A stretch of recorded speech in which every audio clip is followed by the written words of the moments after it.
Coming up next, Thomas and Friends.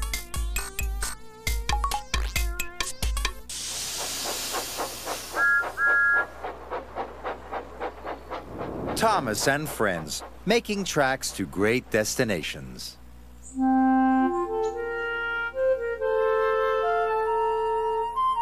Dear Christopher, here is your friend Thomas the Tank Engine. He wanted to come out of his station yard and see the world. These stories tell you how he did it. I hope you will like them, because you helped me to make them. Your loving Daddy.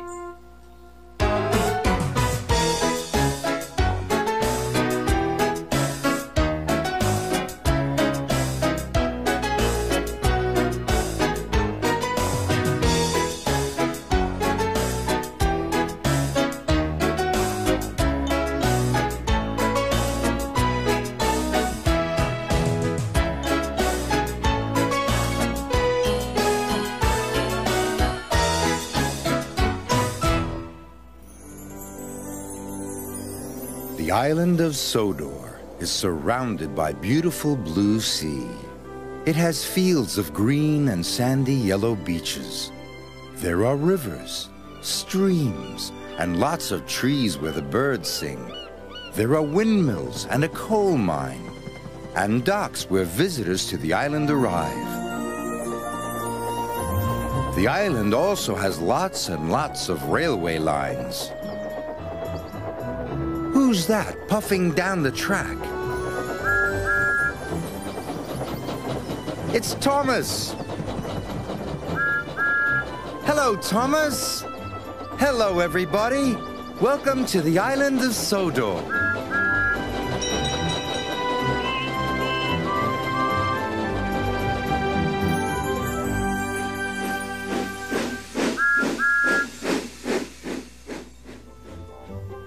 Today, on the island of Sodor, we find out what happens when there is a best-dressed engine competition. And we watch when Thomas has to do an important job without Annie and Clarabelle.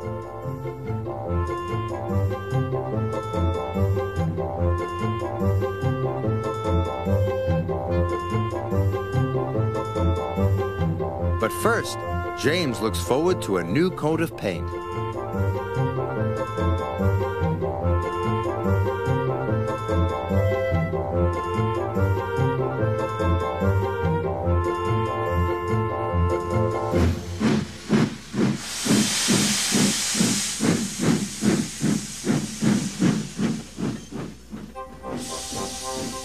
All Sir Topham Hatt's engines like to look clean, bright, and shiny.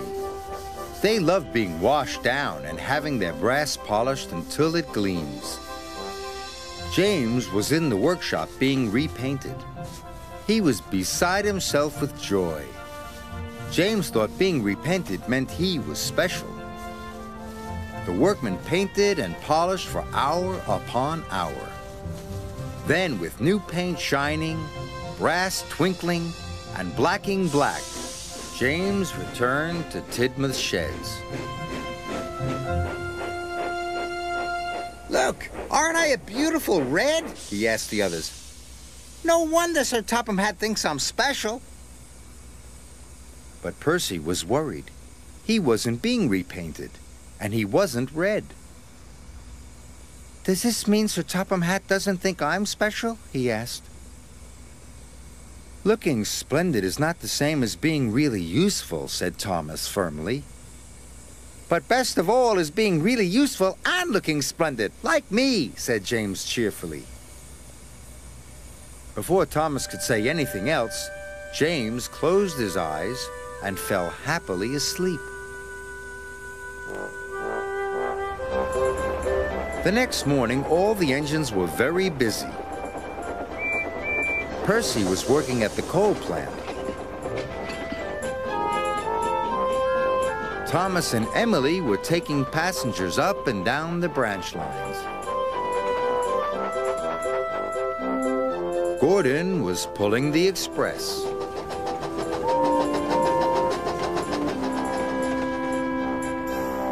Sir Topham Hatt came to see James.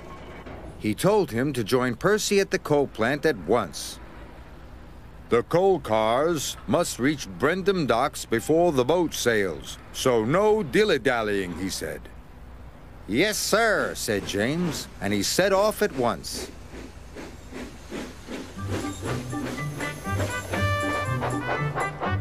But James didn't go straight to the coal plant. He decided to go by the canal instead. Then he could see himself in the water for yard after yard after yard.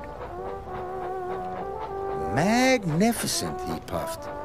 James had forgotten what Sir Topham Hatt had said. At the coal yard, Percy was working as hard as he could. But he was falling behind. The line of coal cars was getting longer and longer, and the yard manager was getting crosser and crosser. Where could James be?